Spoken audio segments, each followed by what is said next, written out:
आता pipe leakage काढायचं काम चालू आहे. शेतकऱ्याचं आयुष्य खूप कठीण असते. उन्हातान्हात राबायला लागते, रात्रीचं पाणी भरायला लागते. सरकारने बी चांगली सोयी सुविधा द्यावा, पिकाला भाव द्यावा, बस एवढीच अपेक्षा आहे आमची. आता आमचं लिकेज झालंय पाईप, त्याचं काम चालू आहे. बघू शकता तुम्ही, पाईप लिकेज झाल्या पहिला पाईप कट करायचा. आता हे बघितलं तुम्ही, कट करतोय पाईप. सुख सुविधा आप्पा बोलेल तसंच. आप्पाचा विषय लय हार्ड आहे.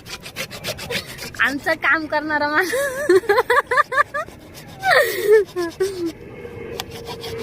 बघू शकता कशी कामगार आहेत आपल्याकडं.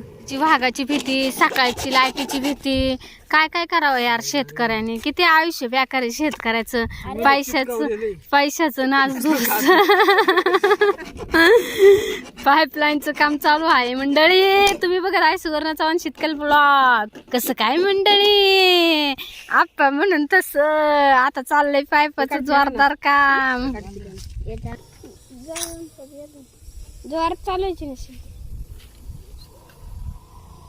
पावणार म्हणून.